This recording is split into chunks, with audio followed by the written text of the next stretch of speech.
And since we're about to start on the June monthly report, I figure it's a good time to remind everybody that, as always, if you can see down at the bottom, very obvious, I am always streaming in support of stackup.org.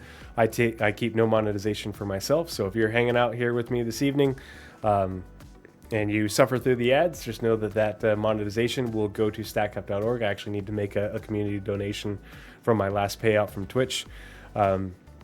And if you subscribe to my channel because you hate ads or you like the content or both, just know that your patronage goes to supporting stackup.org as well. So thank you, Blizzrad, for renewing your subscription.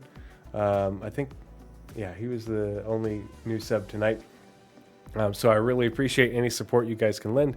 If you don't remember what StackUp is all about, they connect veterans and members of the military with video games and video game video game communities, or not video games, but games and gaming communities, because they do board games and TTRPGs and stuff to combat the effects of PTSD and being separated from your friends, your family, your support groups. So like when you're deployed or stationed overseas and such, or just far away. So obviously, as a veteran of the United States Marine Corps and a current member of the Idaho Army National Guard,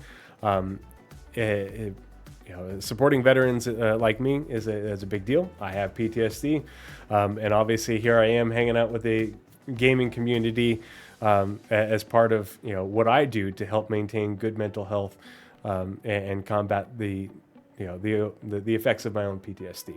So thank you to all of you, and thank you for your support, and I hope you'll consider supporting stackup.org. If you want to learn more about them, you can put !StackUp in chat, and then you can also put !charity in chat to get the link to my Tiltify, so that way you can donate as part of my donation drive this year. And of course, I'm wearing my StackUp t-shirt. Every year they, depending on how much money you raise, they send you some goodies. And so I think this is one of the t-shirts I have, and I've got two. I've got one from last year and one from the year before's. Oh gosh, what do they call it? But the every year is a new segment, something like that. Anyway, so here is a picture of what they talked about in the Roadmap Roundup with the new service for tracking global events. So it's in your journal entry right here, Stanton's Race to Regen. I don't know if that's the best place for it. I feel like because all these things are here and they've been here for a long time, that this is going to get lost or people will forget to check it. But there it is. So you can see the your total, the system's total, so you can track your progress and the total progress for each corporation. And so it looks like you get a different reward at each tier in terms of total SCU. Yeah, I'm going to be, maybe in RepTab is better. Yeah, RepTab or something. I don't know. I don't know if there's a better way to do it. It's good that they have this in there though. And I'm sure that they will iterate on this, and this isn't the final version, but it's the back end portion of being able to track all this that's important. So interesting to see what the rewards are. Because obviously, they talked about the Strata utility armor, but what other, do you only get a reward at the top end, or are there rewards at 20, 40, and 60,000? I'm going to be doing Microtech. Yep,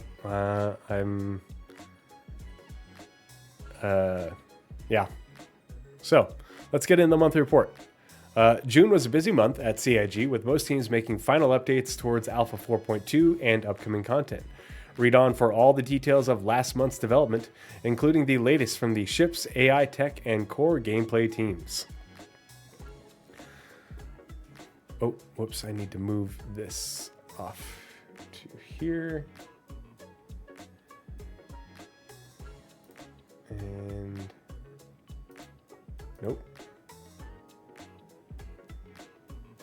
Hold on.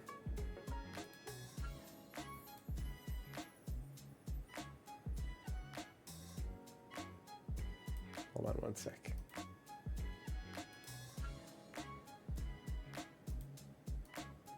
I wish you could. The dark mode thing could be per window, because I've got my Google Doc for the podcast over here on the right, and it's in white, and I hate looking at it in white.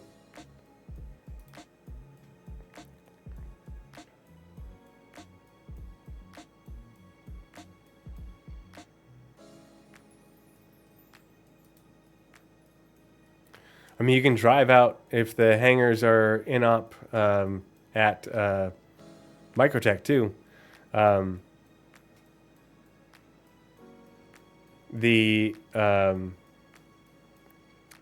But one thing is, Benoit did say that they just rolled out some fixes that should be addressing the issue with hangars being broken at your home location.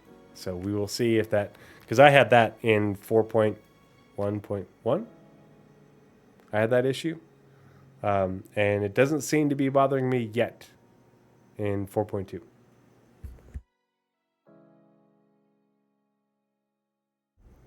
Pardon me. So AI content. June saw AI content meeting with the directors and combat AI team to keep pushing the development of the updated combatant wildline script.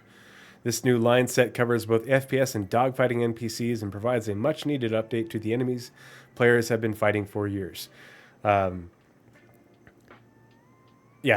having wildlines in game as you're playing, regardless of where you're at, and hopefully it'll be coming to not just combatants, but a lot more of the NPCs coming around and other people that you interact with in non-combat missions. Hopefully we'll have more interaction or NPCs walking around to affiliate with in non-combat missions. But it definitely helps the universe feel a lot more alive rather than just a whole bunch of mimes essentially walking around, doing a whole lot of not much. This new line set, the team is currently looking into leveraging dynamic conversations while keeping the line sets concise enough to potentially offer gang-specific voice packs. That'll be interesting if that can work out to really up the flavor and variety. However, conversations and prototyping are required before they can begin capturing this content. Outside of combat, the team updated civilian behaviors to utilize additional lines that haven't been used yet and to make them feel more reactive in more environments. Good, because a lot of the times I know that these behaviors do need more work. Part of it is still just, the servers are better performing, but the keeping everything in sync is difficult. And so the NPCs get out of sync, they get stuck in different behaviors, they don't react appropriately, and so there's a lot of optimization to go on there. But they need more wild lines, they need more behaviors, they need more reactions, they need to react more reliably, and they need to come out of reactions. If somebody pulls out a gun where they shouldn't have it and everybody cowers and then they leave, they shouldn't still be cowering an hour later.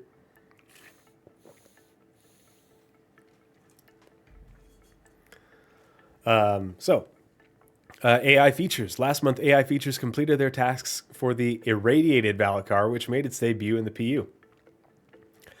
This was the culmination of months of hard work by cross-disciplinary teams, including AI features and tech, animation, gameplay, programming, art, VFX, audio, design, and weapons. We're really enjoying the lovely feedback that the community has been given fighting this giant. It's making us very excited for future creatures and encounters to come. AI features.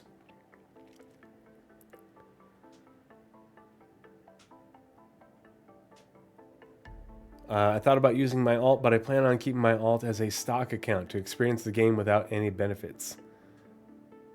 Ooh.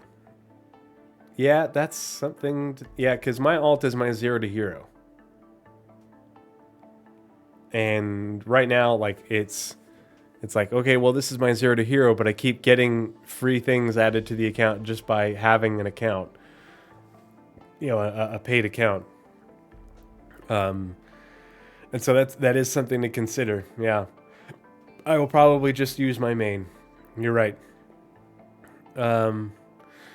So the latter part of the month was focused on bug fixing, including edge cases where Valakar didn't emerge, despawned too soon, or failed to spit during its emerge animation. Improvements were also made to the juvenile and adult Valakar, including changes to their positioning to prevent overlap, and better handling of unreachable targets. This also informed a fix for Copion chasing targets that become unreachable. Better handling of unreachable. Okay, so like if you're out of the zone or behind, you know, a building or something like that. The team then continued to develop upcoming creatures, the details of which will be shared in the coming months. Upcoming creatures. Oh, it'll be interesting to see what comes next, and where and how much variety. Any thoughts on how the irradiated Valakar looks and plays at the moment? I have not played against it. I've watched other people play against it, so that's my only perspective. I think, from what I've seen, when it's working correctly, and I have hardly seen, only a few issues of it, you know, not performing correctly, I think it's pretty cool. I think it seems to be working pretty well. I think the animations could tend to be smoothed out a little bit. But I think that it seems to be for all the Valakar, so I don't know if it's a systemic thing or what. Yeah, it is nice to have a true 0 to hero count. I do really like that they have an irradiated version that's pretty well differentiated, and we now have radiation damage, radiation zones. It bodes well for other damage types, which is something to be excited about. So when they talk about new creatures, it'll be interesting to see if we get, you know, a poison type, or, you know, I don't know what else they could have.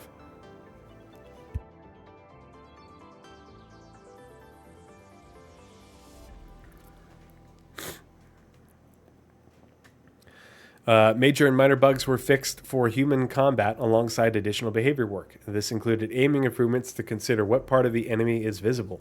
For example, aiming specifically at the head if the chest is obstructed. Support was also added for NPCs using advanced weapon types, such as beam weapons or lasers that can overheat. It'll be really cool to see NPCs with more variety in the weapons that they're using. It seems like it's mostly I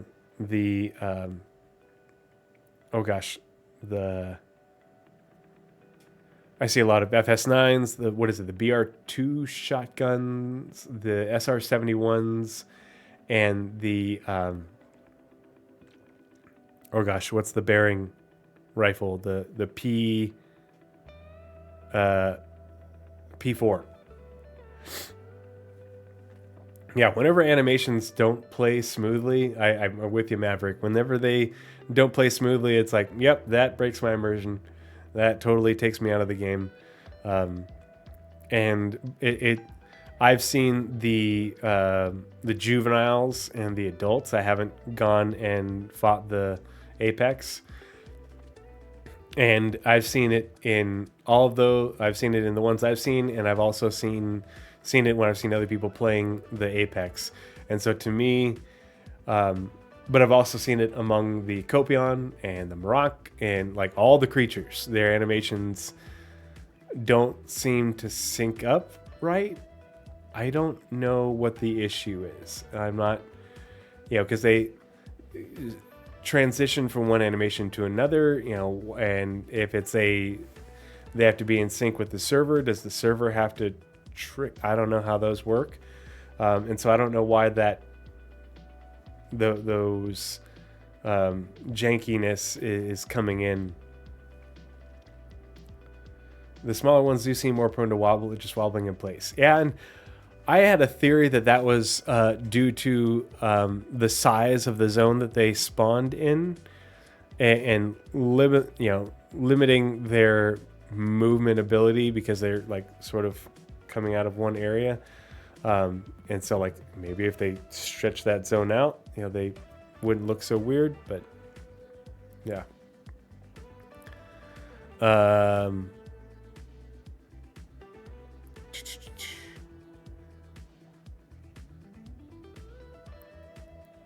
Updates were made to NPCs searching and looting ammo and weapons. The medical animation flow was polished to remove pops.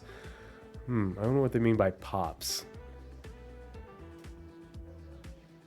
It's been a while since I've seen it, but I have seen the NPCs doing the sort of look at a down comrade and hitting them with a med pen. I hope that we will see them using med guns, the paramed device in the future. That would be pretty immersive. And more control, like an actual medic. The acronyms are getting out of hand. And more control was given to the designers over friendly fire parameters. Fixes were made to perception, audio propagation, combat investigation, and grenades. I have had issues with some perception, like NPCs a long ways off, some of them not perceiving like me at all when I'm fairly close, and other times them perceiving me like the instant I show an arm out from behind cover and they're 150 yards away and dialing in. It's sometimes it makes things challenging in a good way, and other times it's like, okay, this is not working as intended, that shouldn't have occurred, that's frustrating. It does seem like a server client issue though. Good point though, they do look kind of like they are bound to a small moving box, and that makes them jittery. And I don't know if the Valakar use or are tied to the same system with the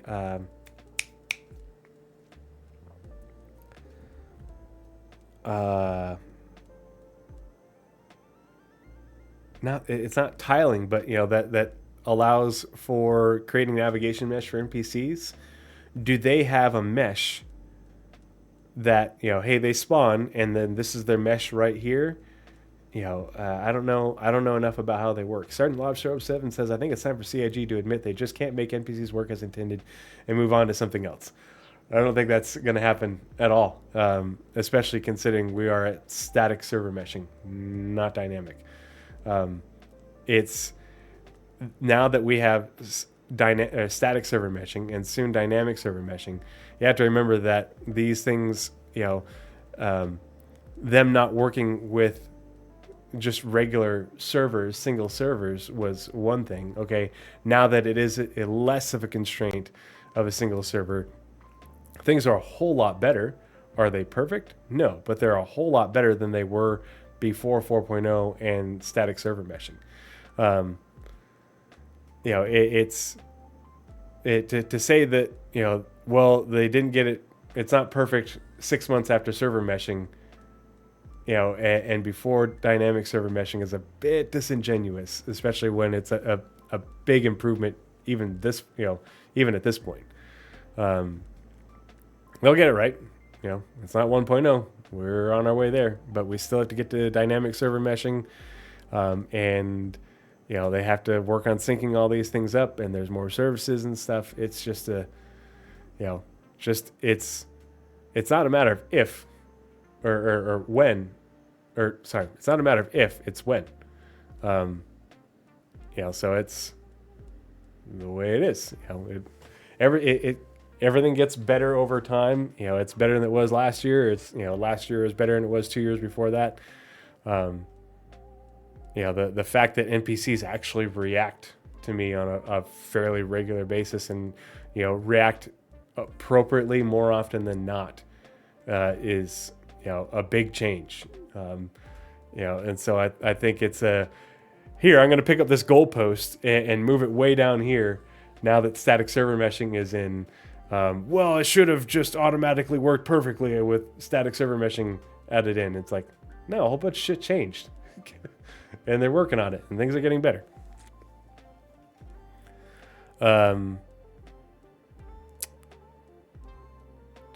Fixes were made to perception, audio propagation, combat investigation, and grenades. For the latter, updates were made to the targeting cooldown timer and collision checks when throwing grenades, while a fix was made to ensure that dropped grenades always explode. I have honestly not seen an NPC drop a grenade. Like if you shoot them when they're about to throw and they drop it.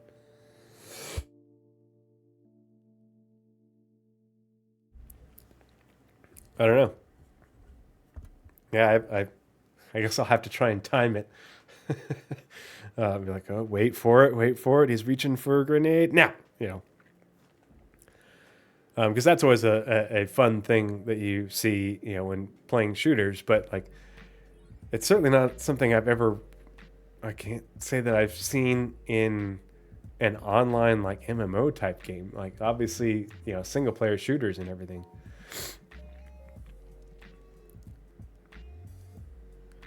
Do you feel that you see genuine performance improvements at locations with active NPCs when the shard server population is at its maximum? And that's the hard thing, is it's server dependent. So the shard could be at the maximum, but the population could be more concentrated on a server or servers that you're not on. So I could be on a server in Stanton that could have like 24 people. It's rarely evenly distributed, and that's also part of the problem. Is you rarely see it, in a full shard, and we wouldn't really know unless you had somebody in each server tracking it, in each server region tracking it. But you never see perfect and absolute dispersion. So that's that's part of the issue is, and why it's so unreliable is, you may have a full shard, which is what CIG is generally always going for, and that's how their matchmaking works, is to try and keep shards relatively full, because otherwise if they had empty shards, if they have a spun up shard with 100 players across 10 servers, that's a lot of wasted money for them. But you can have a shard that's up and people are concentrating, depending on where the gameplay is and what the flavor of the day is, people are going to be more concentrated on certain servers within the shard. And so the performance is going to differentiate a lot. Now with dynamic server meshing, that's part of that fix, is to allow for the performance per server to never get or avoid ever getting above a certain point. So the amount of entities and locations and NPCs and all that weighs down a server that a server is having to simulate within a shard, will always be within a certain performance envelope, versus right now they're static. And so they can exceed that performance envelope, whereas others will be well below it, just based off of where players are. And so that's part of the issue right now is, sometimes you'll be on a server where the NPCs are absolutely dialed because there's 12 people on that one, and the one, the next planetary system over has 200 players on it, and it's chugging. And you have to remember that the replication layer is transmitting all this information to us via the servers. But if a server is overloaded, it can only send so much information, per tick, per cycle.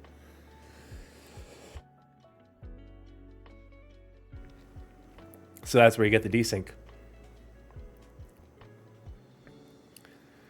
Yeah, and that seems probably about right. 50 to 60 players. And I think a lot of that is going to change and fluctuate a lot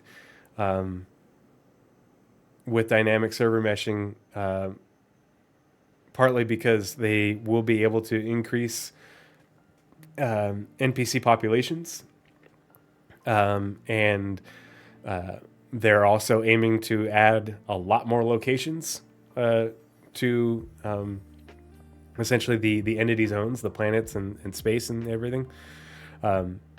So what how much game space a server will handle is going to fluctuate a lot with dynamic server meshing, because a 50 to 60 player server right now could have a much lower entity count than a 50 to 60 player server in dynamic server meshing, simply because of or not just entity count, but entities, NPCs, and their behaviors and what they're tracking. Simply because they go for a higher density to make the universe the whole living, breathing universe thing. And I think that's something that a lot of people don't think about when they think about dynamic server meshing. They think about more players, and it's not just more players; it's more NPCs.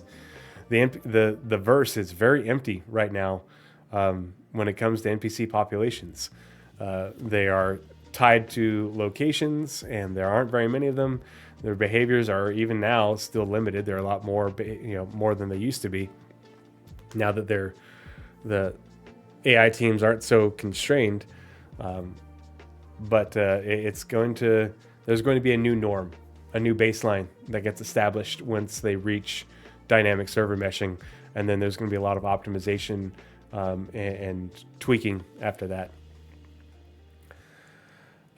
So AI game intelligence development team. The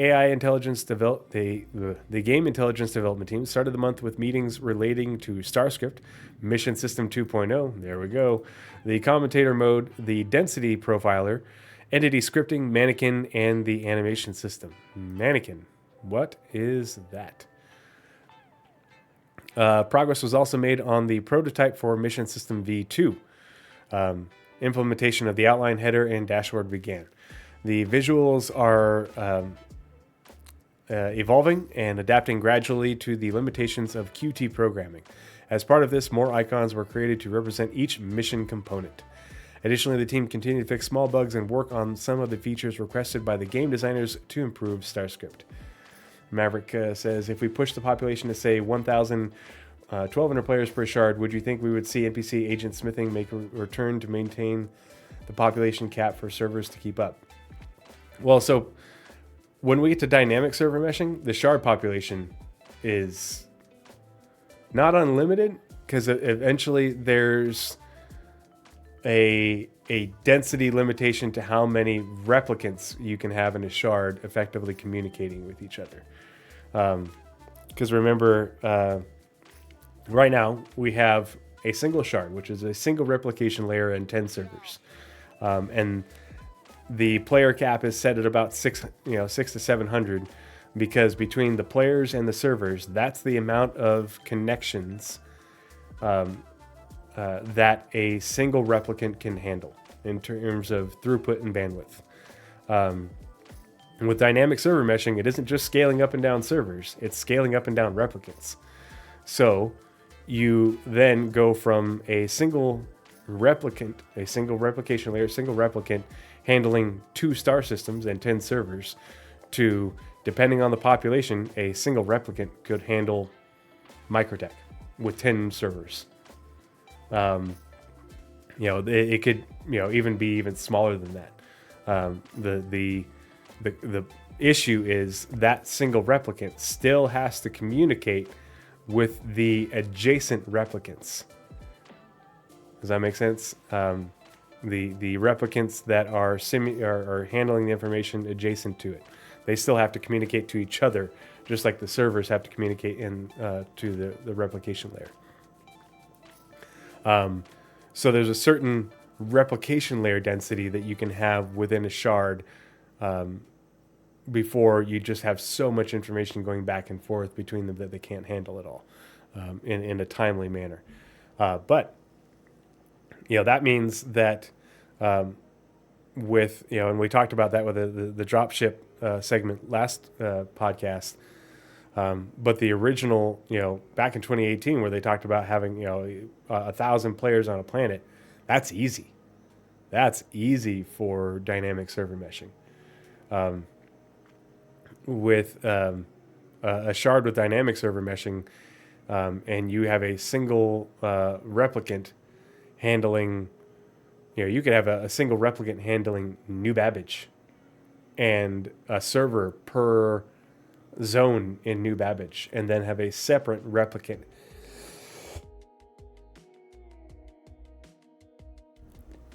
handling different hemispheres of microtech with multiple servers per replicant for each of those.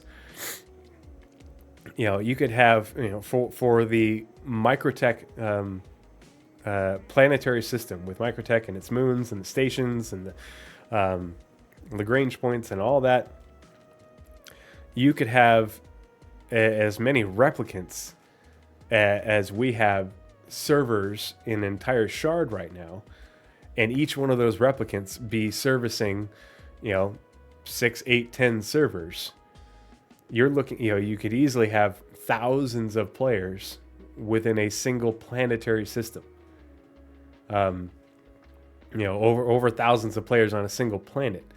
And because, to transition from one zone handled by a replicant and its servers, you have to travel essentially via QT, even the new QT, the movement of people across zones is very efficient. Movement of players and people and entities across zones. So that's what people don't realize, is that's what CIG is going for. We're not going to see larger shard counts until we see dynamic server meshing. But those shard counts aren't limited by the servers in the shard. It's limited by the fact that we only have one replication layer, and the replication layer can only handle so many connections before it gets bogged down. Anyway, sorry, tangent. But yeah, something to be excited about, because they're working hard on dynamic server meshing. They've mentioned it in this monthly report and the previous one. Benoit has said a couple times, other people have said, so we don't know what those details are, but if they're talking about it, they're working on it and they're making progress. AI Tech. Throughout June, the AI Tech team provided bug fixes and support for the Alpha 4.2 release, including optimizing how navigation mesh regeneration accounts for navigation links. So that's a big deal. Navigation links being the things that connect navigation meshes from one zone to another. No worries, Maverick. I am always happy to go on a tangent about server meshing, or about a lot of things. But if you've got questions, I always ask them. I don't mind going on tangents. It doesn't. There's no such thing as derailing this podcast, because that's what this is about. It's about sharing information and having better understanding within the community. But yeah, navigation mesh regeneration accounts for navigation links. So if a navigation mesh ties into a navigation link, so the navigation links are what allow NPCs in the future to walk around an area and then use something to transit to another area. An elevator, a door, stairs, a ladder, even a tram, eventually ships. So if you remember when we got the NPC dropships reinforcements, where they come in on a Cuddy Black and hop out, part of the issue was the navigation link system. And so it was having a hard time establishing a navigation link with the navigation mesh. So the NPCs didn't know that they had landed and could walk out the door, and so that's why they just stood there, because the game was broken and didn't tell them that there was ground to walk on outside the Cutlass Black. And so they worked initially, and then something broke it, and then they weren't working anymore, and now they don't do anything. So that's part of what this is working towards, is getting that to come back. Not only so NPC reinforcements can be a thing, but also, and this will tie into what we'll talk about with rescue missions, but so NPCs can leave on a ship or vehicle. Yeah, the drop ships were a lot of fun, and it was immersive, and it's a very needed thing for gameplay.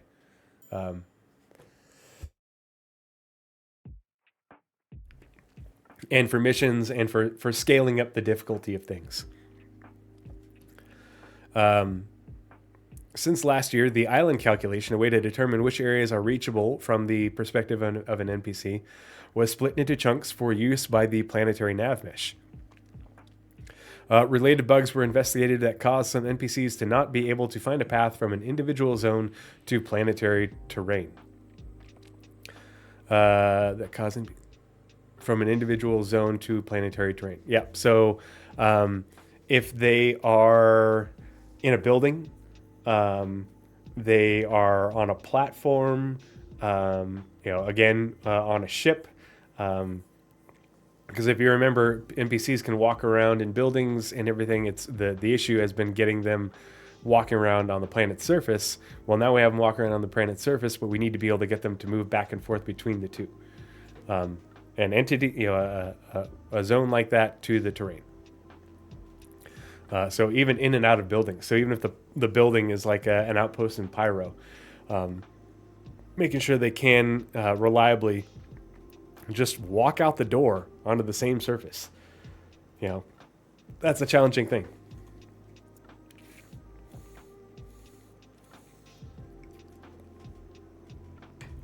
Northern Trooper says, just binge watch The Pit. 1, take your tissue box. The Pit. 1, take your tissue box. 2, I hope to God that the trauma medical gameplay reflects that of the stress shown in The Pit. I don't know if the medical gameplay will ever get that stressful, but that's something I want to talk about in the rescue missions. Is it's the combination of the medicine, but also the environment and the operational challenges that make the prospect for rescue missions in the search and rescue missions in the game really interesting. And the medical gameplay has a long ways to go, and a lot of that is just the UI and the AFX and VFX, because that's a lot of what my job is unconscious patients where the IV pump and the ventilator and the monitor are all screaming at me, and there's red lights flashing because things are going wrong, and I need to fix them, and I have to know which buttons to push to fix it, and pushing this button will improve this part, but will make this part worse. So then I have to do this, and it's a chain thing. So that part's stressful. Doing that in turbulence with the background noise, is of the aircraft, and it's summer, so the AC hasn't kicked on, and it's still 100 degrees in the aircraft. All that.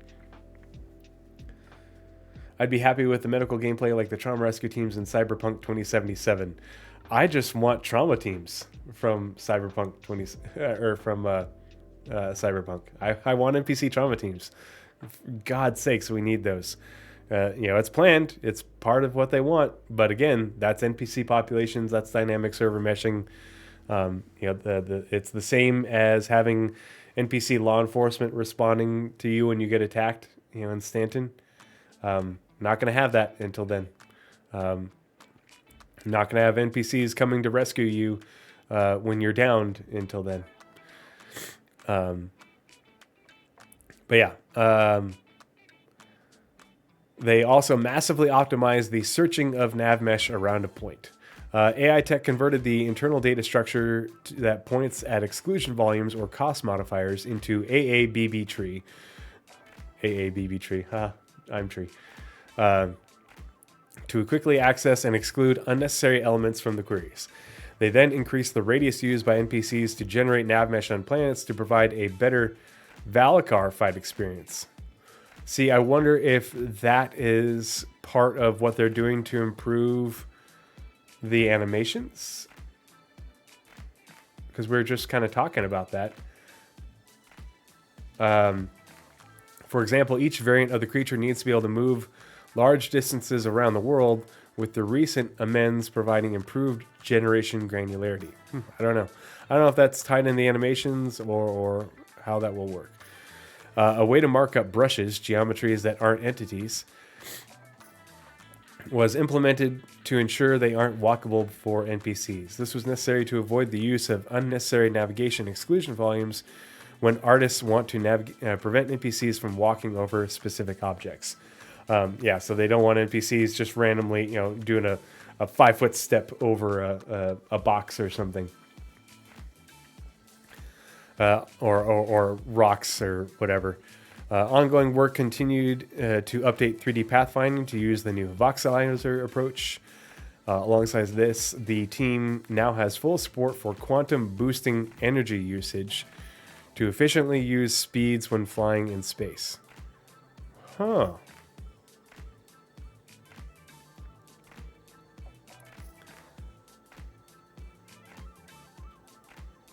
Okay, so this is when they talk about 3D pathfinding using the new voxelizer approach. They talked about the ships using having 3D pathfinding, so flying around in space, and how they generate their navigation and movements. But it also applies to NPCs EVAing in space and how they'll move around. So eventually, this tech will be used to have NPCs doing EVA. In space and also no-G environments. Alongside this, the team has now full support for quantum boosting energy usage to efficiently use speeds when flying in space. So apparently they'll be able to not only this isn't just for SCM flight, but they will be able to have ships that can quantum boost and utilize that behavior. I don't know. That's how I'm reading it. I'm not sure how that'll work or what they have planned for that. Pardon me.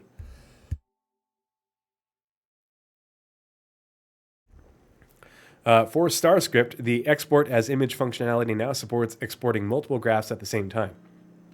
Numerous other features progressed that will eventually be used directly in StarScript 2. In other work, the ability for NPCs to react to radar pings was added. So this is part of the work for the FPS radar and scanning, which has been ongoing with the new vehicle radar and scanning system. They are a holistic system. It's another one-ring system. So NPC ships will react to you doing your scan wave, your radar ping, but also NPCs on the ground have the behavior to react, detect and react to your radar pings. Yeah, NPCs ping me now. Now they will either consider a ping as a disturbance to investigate or an active event to bring them into combat. Finally, for AI tech, fixes for NPCs driving vehicles were added, which is a feature the team hoped to add to the PU at some point. You have to remember that some of this stuff is for Squadron, some is for the PU, some is for both. And they don't differentiate anymore. NPCs driving vehicles, they're working on that for Squadron, obviously, but they say they'll eventually be bringing in the PU.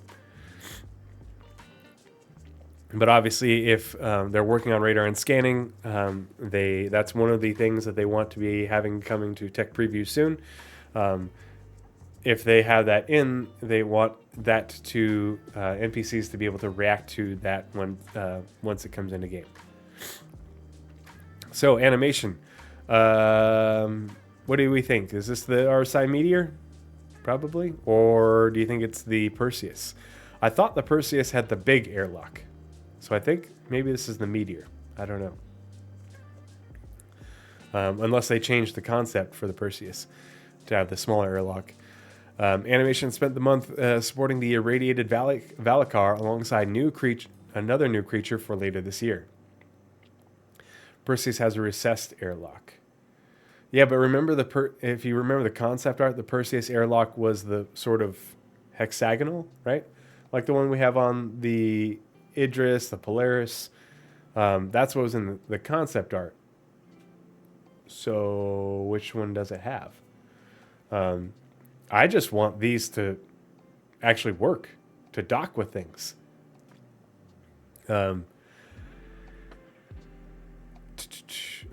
So another new creature later this year. Ooh, I wonder which one it's going to be. They also progressed with animations for pre-combat and social area usables that will promote more stealth gameplay opportunities against NPCs. That's something later on this year. That's something with later on this year and more likely next year, I think. Because remember that I think that's going to have to come in with more stuff related to armor and suits.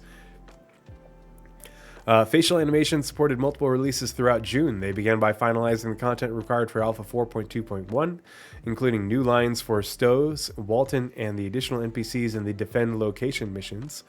They then worked alongside the narrative and mocap teams to capture new mission giver content for Alpha 4.3 and 4.3.1.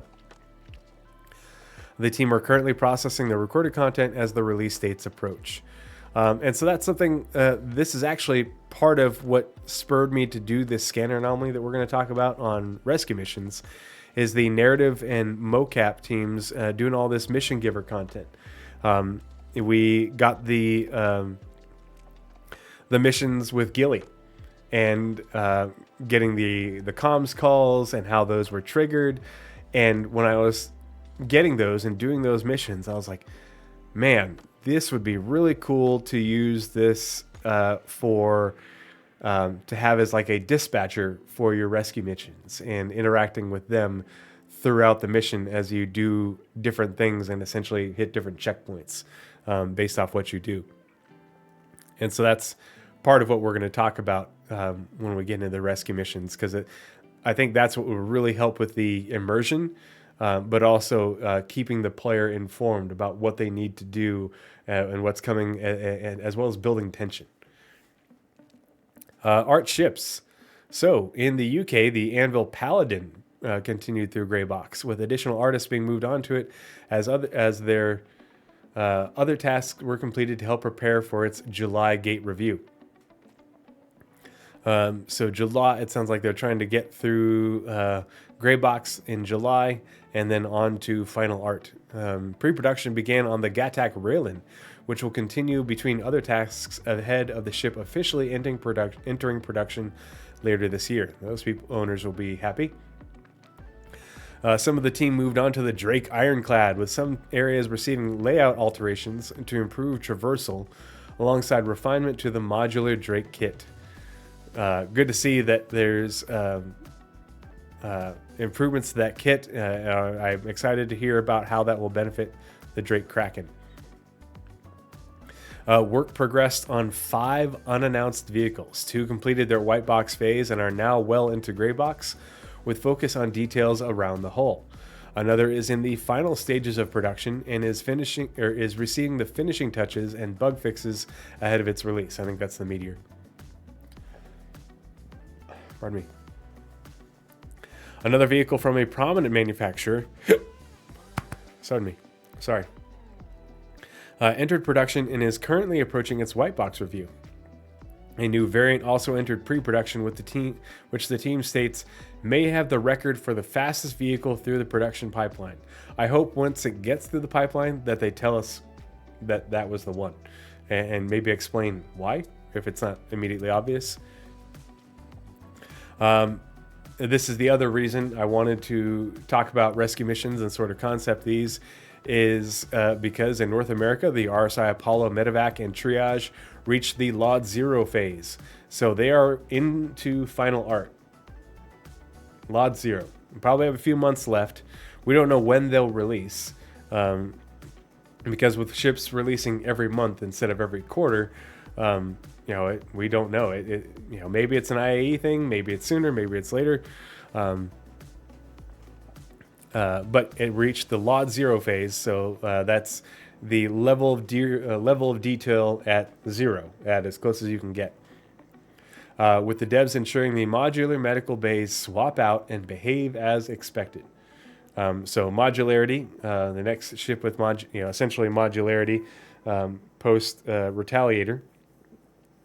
But that's the thing, and that's one of my chief concerns, is that they put the Apollo into production with having a tier 1 bed, and they put a tier 1 bed in the Idris, which I find disappointing. Yeah, it's too popular for a monthly drop. I mean, I assume it'll be an event-related ship or something, but it's considering they haven't talked about anything for medical gameplay, I have concerns. Especially because they added they put in the first tier 1 bed in a player ownable ship in the Idris, and it doesn't do anything other than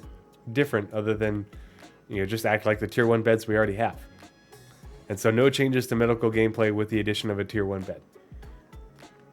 And so if they add our first hospital ship, because right now we have ambulances and we have ships that have med bays that aren't dedicated to hospital ships, but this is an actual clinic with modularity meant to be able to hold size 3, size 2, size 1 beds.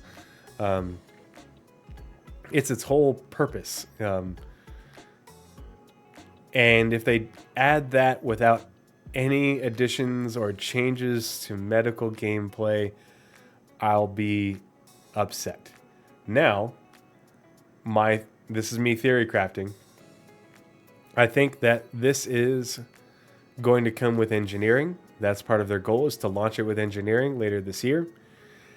Because engineering is resource network. Resource network means the consumption of resources. Well, we know that the med beds have little drawers that you potentially put resources into in order to consume resources, to do healing, to be used for regeneration, to be used for stabilization, for symptom treatment.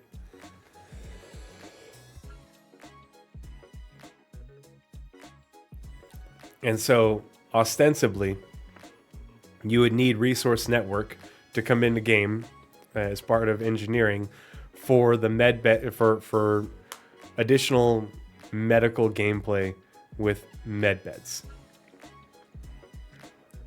I've never been on a hospital ship IRL. I have heard it is reverse LHD demographics. Oh, with lots of female personnel and a lot fewer male. I don't know. I mean, we've got the 2 Mercy ships, and so I've never been anywhere near them. But I mean, that's how hospitals are. Nursing is still a predominantly female profession. But yeah.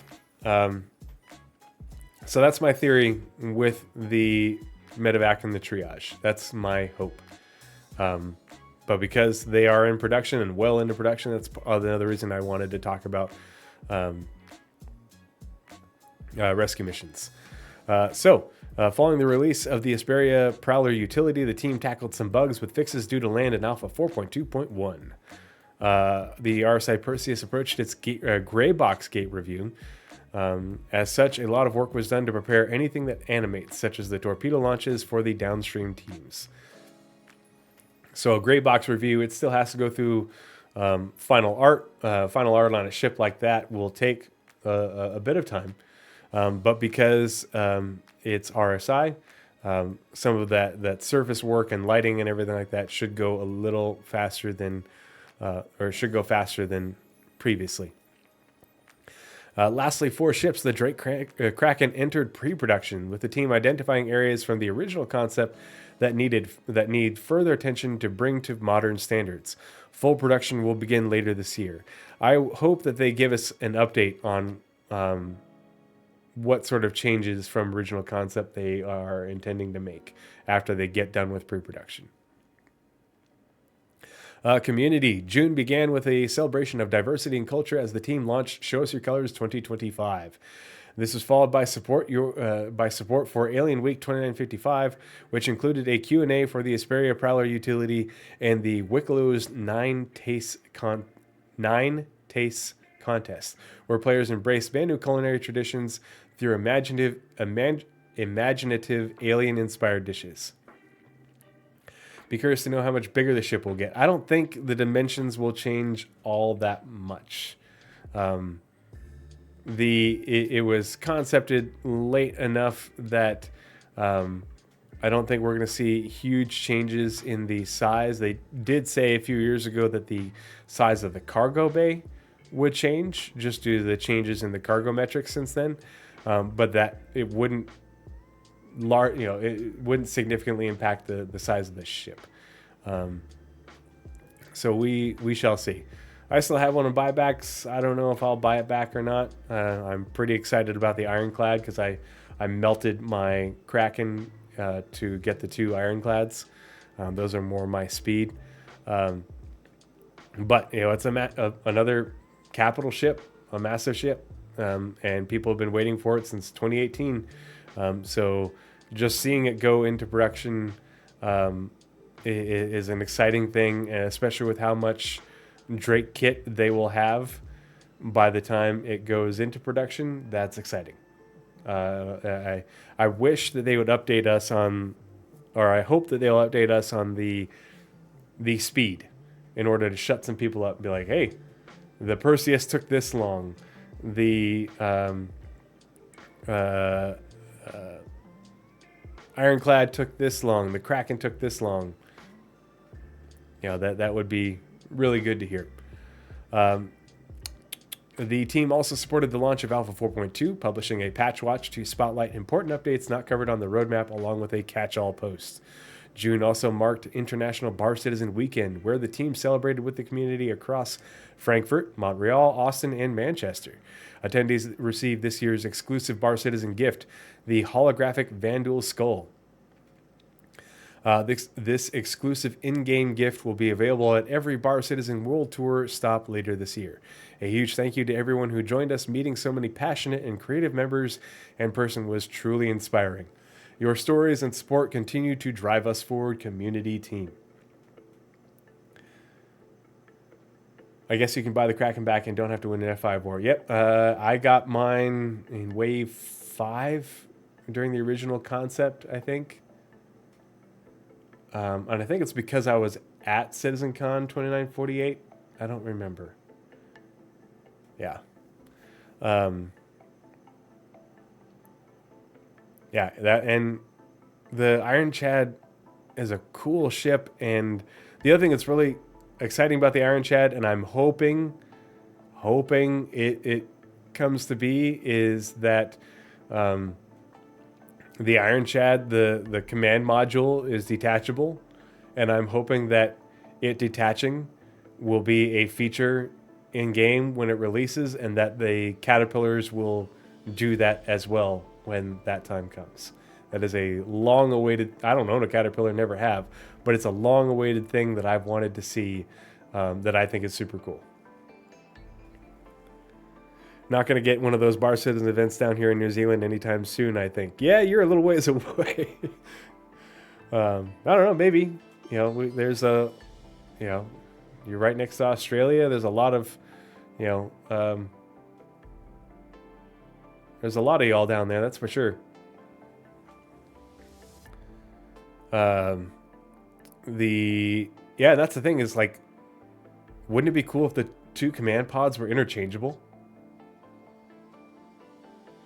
I don't think they've done a CIG or a Bar Citizen that CIG has attended in Australia. I don't know. Citizen World Tour then made stops in Lyon, Toronto, and Copenhagen, as the team continued to meet and engage with local communities around the globe. The team also collected and reviewed CitizenCon Direct Watch Party submissions from those planning to host a watch party on October 11th. More details will be shared soon as the list is finalized. Evergreen tasks continued, including This Week in Star Citizen, the Roadmap Update and Roundup, the Arena Commander schedule update, and collating several mountains of feedback and ensuring they were delivered to appropriate developers. The team also completed tasks to prepare for the Foundation Festival and Ship Showdown, both set to begin in July. Alongside ongoing work for CitizenCon Direct this October. In addition, submissions were collected for the Org Spotlight comlink, which highlights player organizations during Foundation Festival. Now on to core gameplay, and look how short it is. It's usually like 3 times this long.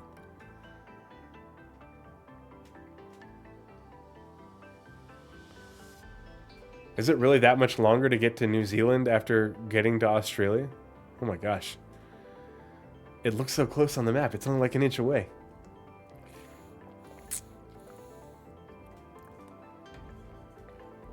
With the new Stormbreaker content, the core gameplay teams added several updates to radiation, hazard areas, and damage over time handling. New IFCS logic was also added for storm clouds. Very cool. Love the new weather. Finally got to see that the other night. It's cool. Oh man, can't wait to see more of that. And I know that there were some people, or not some people, maybe it was certain ships, I think it was, that had issues with the ground turbulence. I like it. I think it's great, but I've only experienced it in the Valkyrie, the Asgard, the Raft, and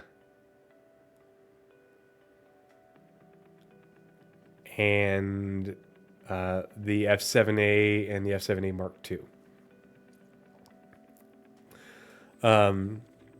Most of the teams contributed to the Apex Valkar encounter, including its appearance and how it interacts with players. The teams were also involved in the new Argo Atlas ICTY, including enabling freight elevators to support the various power suit variants. Please, and that worked great for me, but please give us a tab on the freight elevators for ground vehicles, so that way I don't have to try and find it, because currently it's under the tab of all the things that are like hangar flare, and so I had to scroll through to find it in there, and that was a pain after the first time I pulled it up. But I hope that they are working on making the rest of the ground vehicles able to do it, because that can't come soon enough.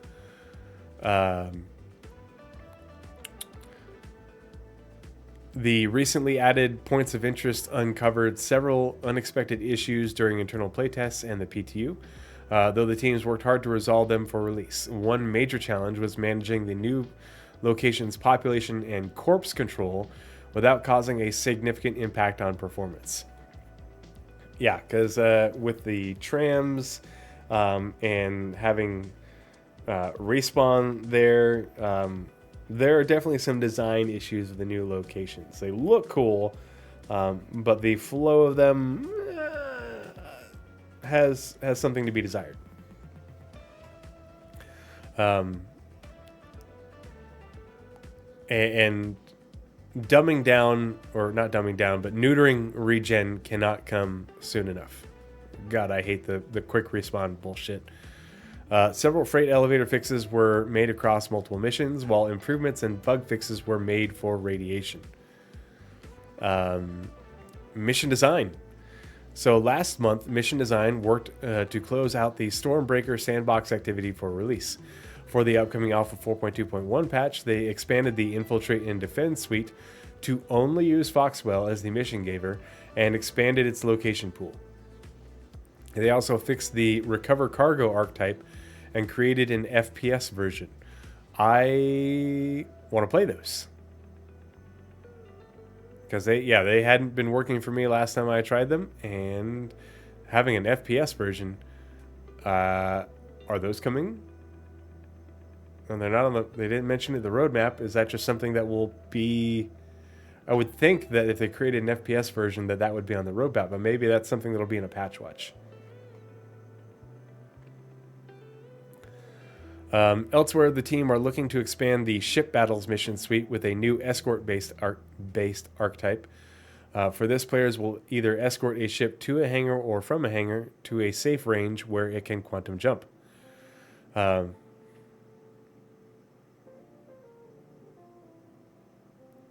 Work then continued on content for upcoming patches, including moving generic contracts over to guilds and factions, which is needed for Reputation version 2.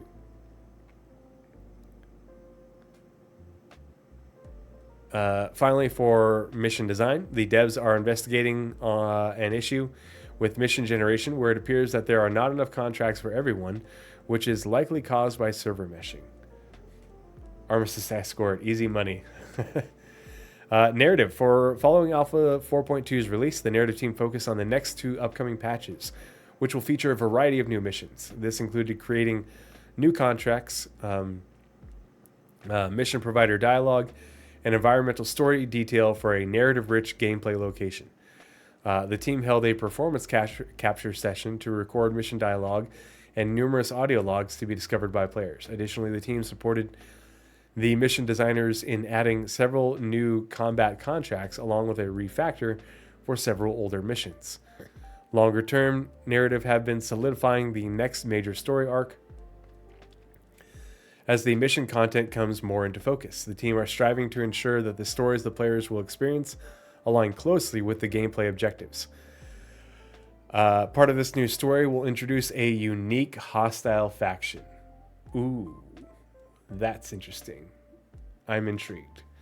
In support of Alien Week, Narrative released a handful of new and expanded Galactopedia articles that focus on the strange fauna and life forms found in the PU. I missed the Galactopedia updates. I really missed those. I'm glad that Narrative is so busy with this content-rich year, but I miss doing lore equals gameplay. I might have to start doing that just off of like specific things related to the lore that are part of gameplay or eventual gameplay. Online technology. Stop moving. The online services team continued to work on the item imprint system. Design aspects are being discussed. Technical documentation is being written, and service development began. I don't know what item imprint is. I'm not sure. The team also began preliminary discussions for the upcoming instancing service in collaboration with other teams. So, and they'll talk more about this with dynamic server meshing at the very end.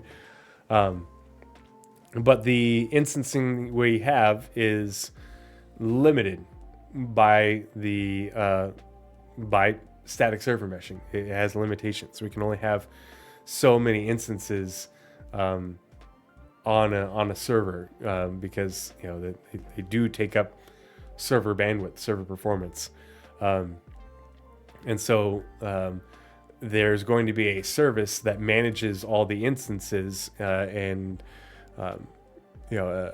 manages them, controls them as part of dynamic server meshing, so that way they can scale up instancing as needed.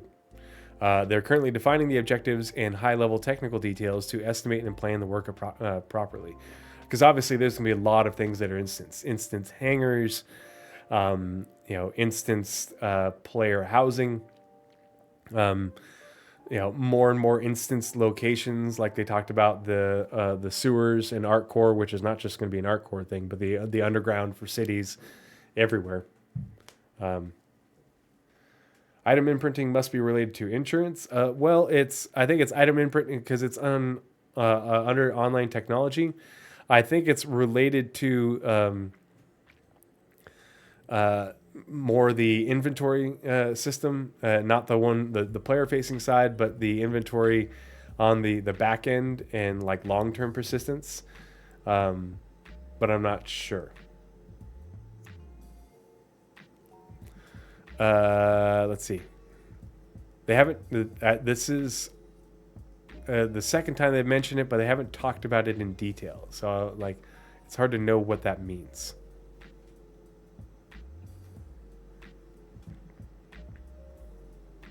I mean, it could be related to ownership and item recovery. In that instance, in that items imprint on a player in order for recovery, but I think it's when they say imprint, they mean like in terms of persistence data to allow for state recovery to work better for items and entities, so that way when things are stowed and unstowed as things despawn. The long-term persistence needs a lot of work. Item recovery needs a lot of work. It's one of those things where I think they need to get to the end for the development of dynamic server meshing before those things become much more robust. Like, obviously, they're developing the services that will tie into that, but as everything gets developed to tie into it, we're going to still experience bugs as they develop those services that, hey, take this old one that we have that wasn't, or was hodgepodge to work with server meshing. Here's the new one meant to work with dynamic server meshing. We get it in game, and then we, test it and break it and bug fix it and optimize it.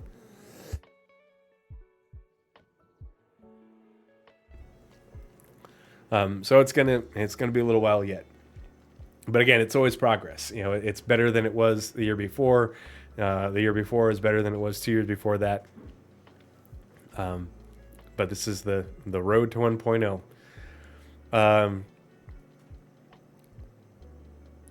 The team also worked on various improvements and bug fixes to provide a better experience for players. Furthermore, the team discussed inventory ID enforcement and the inventory API. The idea of this project is to ensure that the inventory API only accepts calls that affect a specific inventory ID. This would set up the foundation for the upcoming entity graph global database sharding. So this is creating...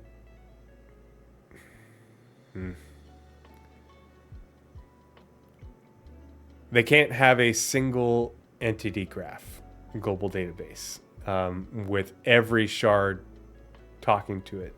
But it all needs to be unified between the different between the different shards. So this is making it so we have an entity graph experience that allows for dynamic server meshing to constantly stay in connection with the entity graph, and for the same information to be shared between all the shards across the globe as needed, if that makes sense. Sorry, I'm probably not explaining that very well. The Live Tools team reworked the filtering and sorting functionality of the moderation tool, significantly enhancing the overall user experience. They also addressed technical debt and introduced quality of life improvements, such as quick access to various tools linked directly to game instances. In parallel, testing began for the new MTL development infrastructure, which offloads computational load from individual development machines, making day-to-day work smoother and more efficient. Additionally, improvements continued for the crash handler, making it more reliable and less prone to errors. The network team focused on bug fixing and stability updates. Steady progress is currently being made toward dynamic server meshing, which is also crucial for the successful implementation of instancing. We have instancing, and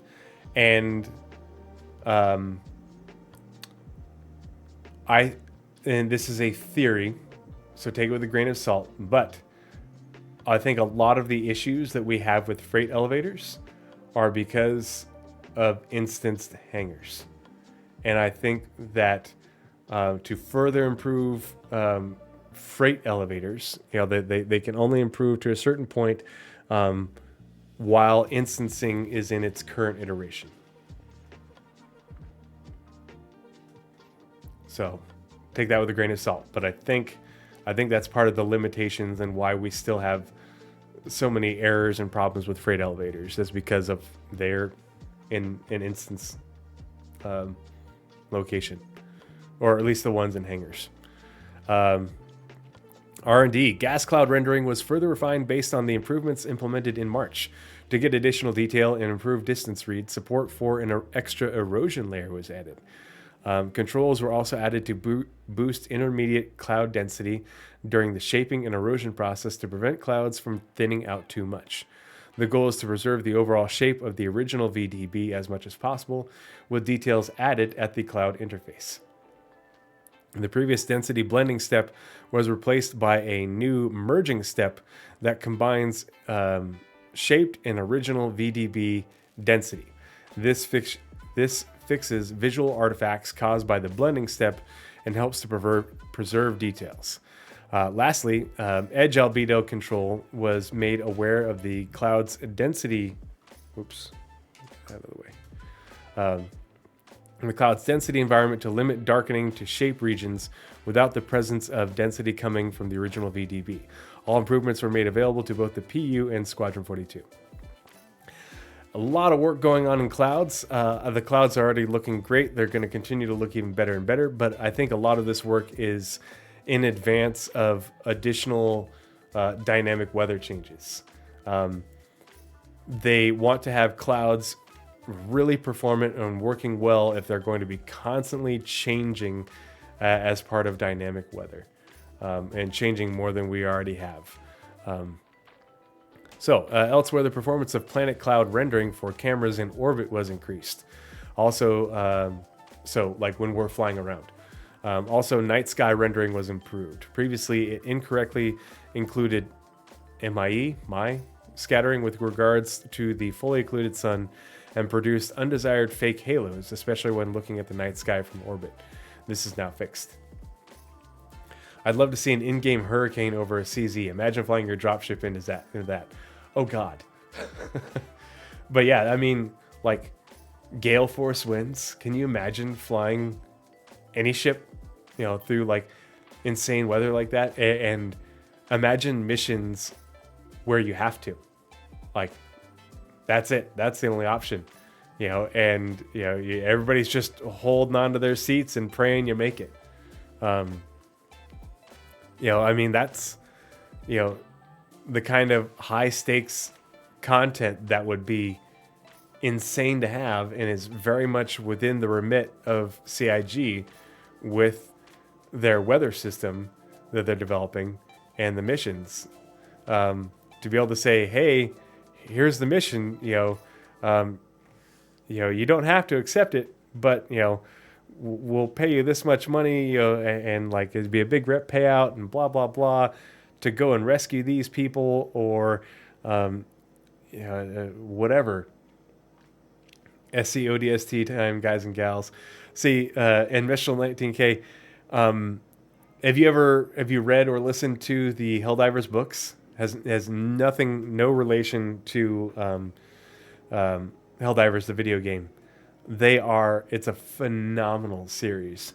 But in Helldivers, it's a post-apocalyptic Earth, and everybody lives in these airships above an irradiated landscape. And the Helldivers, essentially free fall, a halo jump from these airships down to the surface to collect supplies and tech, and then but like the world is blanketed by horrific storms with horrific winds and lightning, so Helldivers are constantly trying to avoid lightning because they get just absolutely fried as they jump through the lightning storms and cooked alive, and so I'm like, oh boy.